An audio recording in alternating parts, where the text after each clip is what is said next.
Hello and welcome to Vlogmas Day 13. Today I will be giving you 12 Christmas books for the 12 days of Christmas. This feels really awkward. Okay. So what I'm going to do is I'm going to give you the name, the author, what the blurb says, and how I rate it. But I don't really want to give any spoilers for this book, for the books that I'm about to explain, because I feel like that kind of makes the book less exciting to read. So if it's not in the blurb, then I'm not going to say it. Okay. First of all, we've got A Christmas Carol by Charles Dickens. It's a story that recounts the story of Ebenezer Scrooge, an elderly miser who is visited by the ghost of his former business partner, Jacob Marley, and the spirits of Christmas past, present, and yet to come. After these visits, Scrooge is transformed into a kinder, gentler man. Dickens wrote A Christmas Carol during a period where the British were exploring and re-evaluating past Christmas traditions, including carols and new customs such as Christmas trees. Okay, so for me, this book holds so much weight to me. I read it every year. It's like a tradition. I love the film. If you watch my ranking films, then ranking Christmas movies, yeah, it's pretty obvious how much I love A Christmas Carol. So for that reason, I gave it a 4.5 out of 5. Why did my voice just like die? I gave it a 4.5 out of 5. Okay, now our second one is Make My Wish Come True by Rachel Lippincott and Alison Derrick. Hollywood teen actor Arden James's messy reputation is interfering with her career when a notoriously picky director won't give her a role based on her party girl image. She and her publicist make up a lie. Not only is she from a small town, true, but her best friend Caroline is her long-term girlfriend, false, and she can prove it when she goes home for Christmas. Caroline Beckett hasn't thought about her ex-best friend Arden James for years, focusing instead on her dreams about becoming a journalist. When Arden turns up at her doorstep and promises her an article in the Cosmopolitan magazine on their 12 snow-covered romantic days together, Caroline agrees to play along. But when old feelings start to bubble up, what will last forever? Arden and Caroline, or the Christmas Eve snow? I just actually finished the book. I can see it right there. I really did enjoy it, and so for that, I'm going to give it a 3.75 out of 5. Okay, now the next one is The Wedding Witch by Erin Sterling. Bowen Penhallow has always been a loner, studying dark and ancient magic on a mountaintop in Wales. He prefers it that way, but when his best friend Declan, who happens to be a ghost, asks him to attend a Yuletide wedding at a grand estate in the Welsh countryside, Bowen reluctantly agrees. Tamsin Bly is not a witch, but she makes a living off of them. As a procurer and seller of magical items, Tamsin's business is not always above board, but she's been trying to fix that. Mostly. Bowen is an occasional customer, as well as the star of several of Tamsin's dirtiest dreams. But she's been around enough witches to know that as a human, getting involved with one is not the smartest idea. She's sent an invitation to the witchy wedding of the century in the hopes of finally making a score big enough to retire. Just one priceless magical artifact from the Twyland house would set her up for life. But Tamsin isn't the only one sneaking around the Tywell. I think it's Tywell. It's pronounced like this, like it's written like that. And honestly, I just kind of read it as the TW place. Like in my head it was Tywell, you know? Like I wasn't actually reading it as Tywell when I read the book. And the mix of a very strong spell combined with a wedding mishap transports Bowen and Tamsin into the Tywell's house past to the Yuletide celebration of 1957. As Bowen and Tamsin work together to get back to the present, they must also face off with the origins of the Thailand house hauntings, the suspicions of their fellow witches, and the fact that there's somewhere between the mistletoe and bonfire they might be falling in love. This one's a really cute romance. I love Erin Sterling's writing, and her other books I've got are more Halloweeny, such as The XX and The Witch Curse. I do have them over there though, so you know. Her writing's really good, and for that I gave it a 4 out of 5. Okay, next we're gonna do Some Like It Cold by Elle McNichol. I think that's how you pronounce her name. Jasper Montgomery. That's giving series of unfortunate events. That's what I was thinking about when I was writing this. I was just thinking of Dr. Montgomery every time I saw Jasper's last name. Anyway, he is heading home for the holidays and keeping secrets. Determined to return to her small hometown one last time before leaving for good, Jasper doesn't bank on accidentally ruining her sister's engagement, or bumping into her teen adversary, budding filmmaker Arthur Lancaster. Jasper came back to Lake Christine to say one goodbye, but during the holidays, odd relationships come to light, small town tensions rise, and the certain brooding film buff starts to look like a very big reason to stay. Can Jasper decide what she wants from Arthur and from Lake Christine before she leaves them both forever? Dun dun dun. Yeah, I really like this book. The writing style is nice. I haven't read much of Elle McNichol though, so I haven't read much. This is the only book of hers I've read. And there were a bit of inconsistencies in it, but I can overlook that, and for that she gets a 3.5 out of 5. Okay. Love You, a Latte by Amanda Elliott. Sorry, my brain just malfunctioned for a second. Snow is falling, holiday lights are twinkling, and Gabby Cohen is pissed. For one thing, her annoying customer Seth has been coming into her cafe every morning with his sunshiny attitude, determined to break down her carefully constructed emotional walls. And as the only Jew in the tourism board of the Vermont town, Abby's been charged with planning their fledgling Hanukkah festival. Unfortunately, the local vendors don't actually understand the story of Hanukkah can't be told of light up plastic figures from the nativity scene, even if the 3 wise men were yarmulkes. I haven't actually read this, I'm thinking back to the book and I haven't actually read the blurb. Desperate for support, Abby pulls out a call for help online and discovers she was wrong about being the only Jew within 100 miles. There's one, Seth.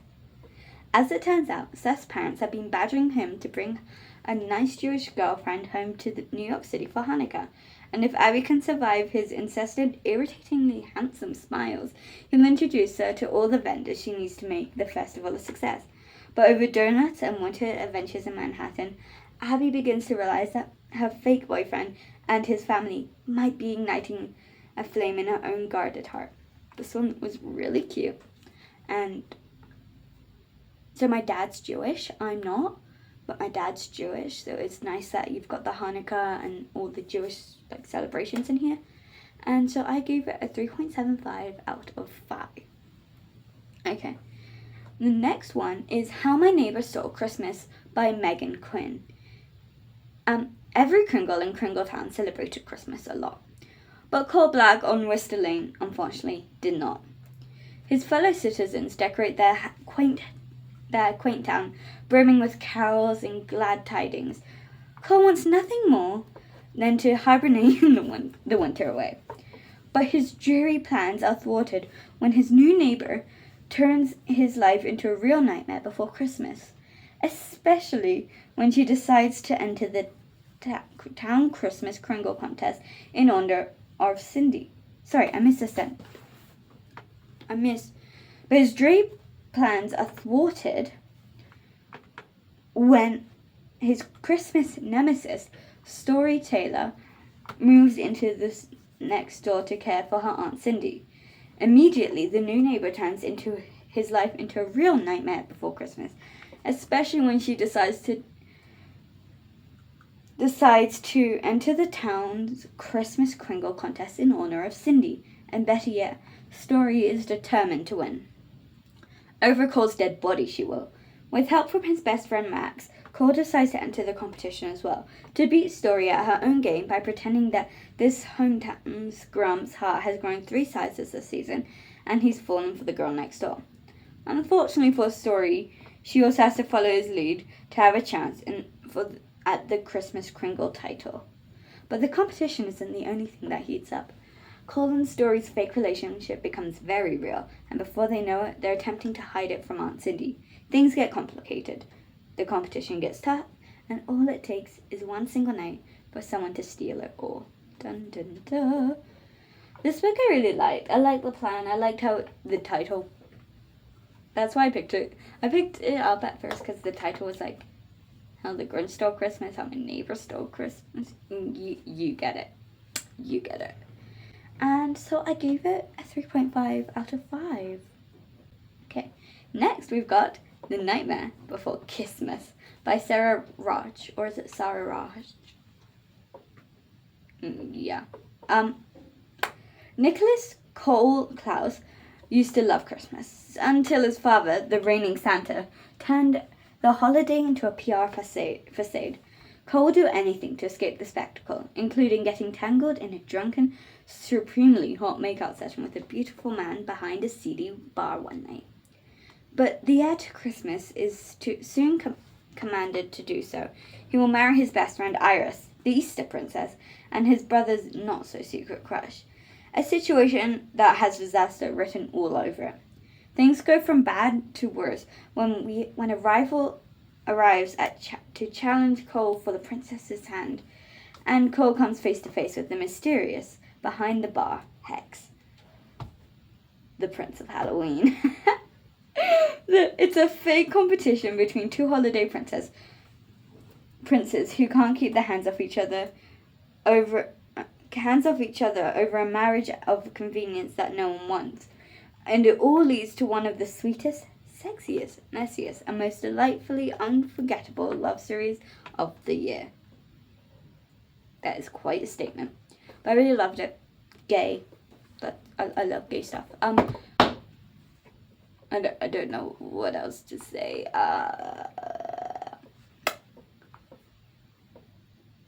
Twas his giving the nightmare before Christmas. It's the nightmare before Christmas. Sorry, I feel like my dad. Okay, so I gave it a 4 out of 5 stars. Next, okay, so I basically been doing romances.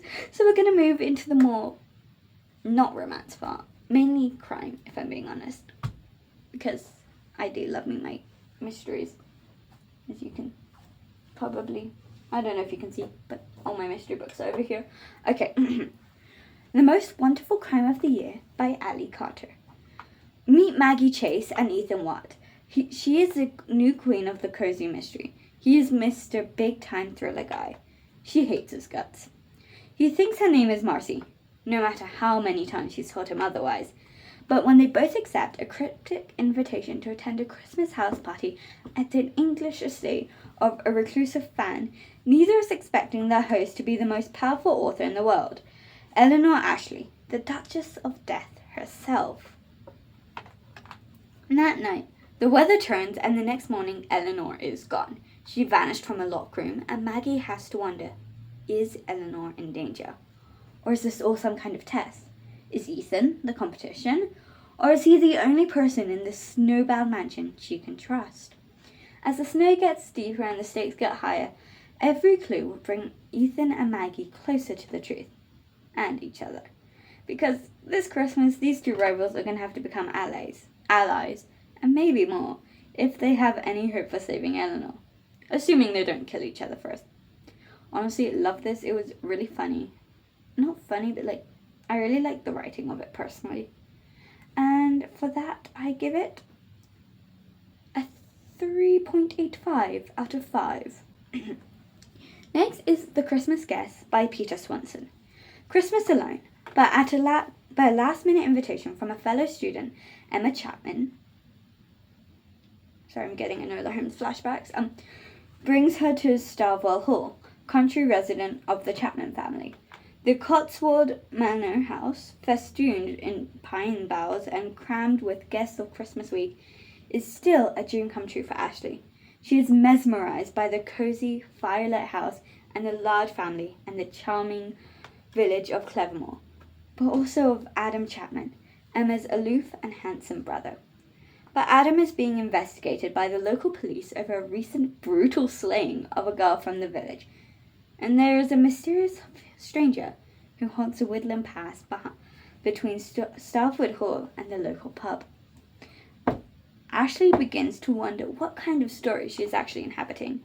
Is she in a grand romance, a gothic tale, or has she wandered into something a bit more sinister and terrifying? More terrifying than she could have ever imagined.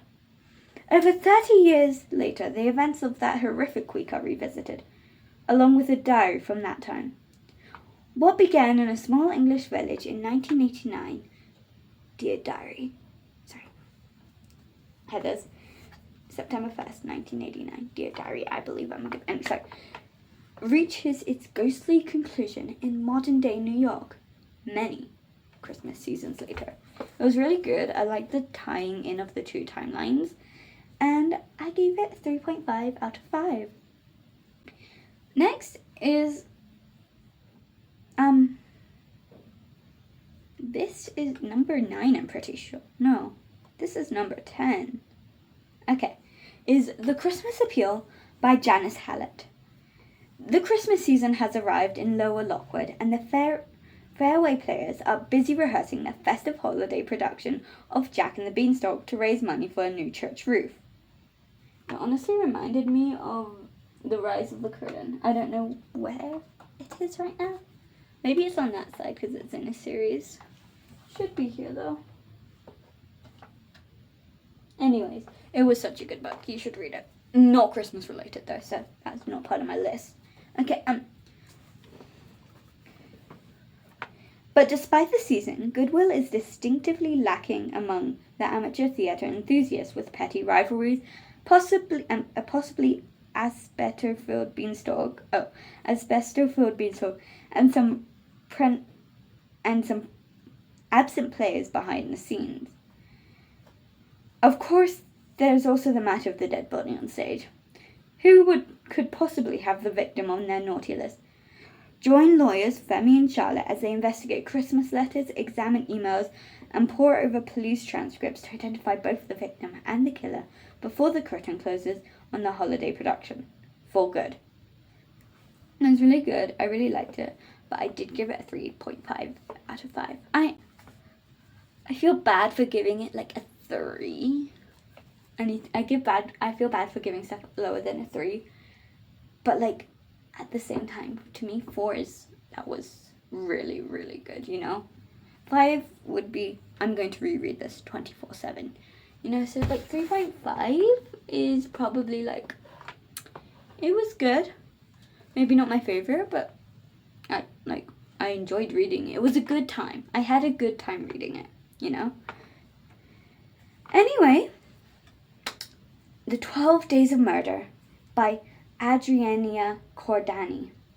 8 friends created the exclusive masquerade murder society while in college.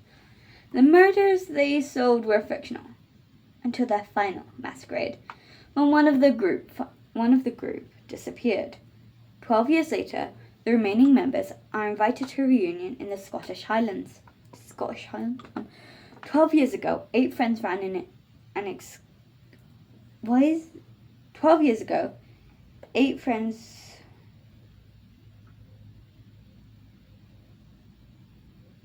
I don't know why it repeated itself, because I kind of just copied it from...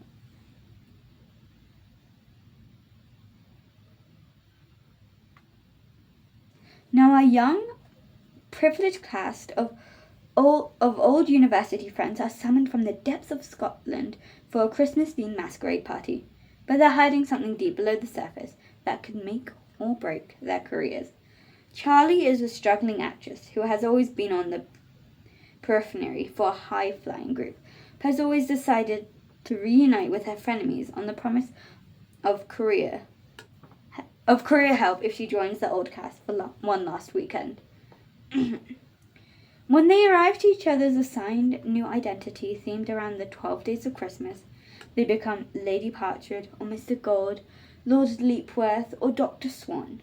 The game begins and it feels just like old times, until next morning, when Lady Partridge is found hanging, dead, from a pear tree. I love the irony of that. Quickly it becomes clear that this game is going to be a murder. Will be all too real, and the story's beginning is bringing long-hidden secrets to the surface. Will Charlie's disconcerting eyes and outsider status allow her to uncover the truth? Or will she too fall prey to the murderer among them? Sorry. If the group hopes to win the game and survive until Christmas morning, they need to face the truth about their history together and who they have become, and what really happened that fateful night 12 years ago. Honestly, this book was so good. I would give it a 3.8 out of 5. Okay, next is Mr. Dickens and His Carol by Samantha Silver. Charles Dickens is not feeling the Christmas spirit. His newest book is the utter flop. The critics have turned against him. Relatives near and far hound him for money. When his wife plans a lavish holiday party for their ever-expanding family and circle of friends, Dickens has visions of the poorhouse. But when his publishers try to blackmail him into writing a Christmas book to save them all from financial ruin, he refuses, and a serious bout of writer's block settles in. Frazzled and filled with self-doubt, Dickens seeks solace in the great place of thinking, the city of London itself. Only on one of his long night walks in a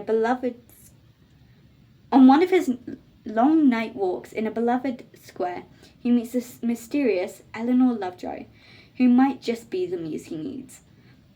As Dickens' deadline closes in, Eleanor propels him on a Scrooge-like journey that tests everything he believes about generosity, friendship, ambition, and love. The story he writes will change Christmas forever.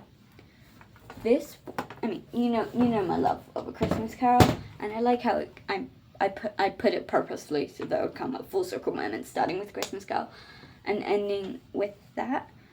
For this, I would give it a 4 out of 5. It doesn't reach Christmas Carol levels. It does not. But I like the insight on Charles Dickens' life and the inspiration behind his book and how he got it from real life experiences, you could say. I mean, I'm pretty sure this book is fictional. Anyways, so I think it's based off, but completely made up at the same time. So I really like that about the book and how it talks about his inspiration behind A Christmas Carol. Anyway, thank you so much for watching and have a very happy holiday.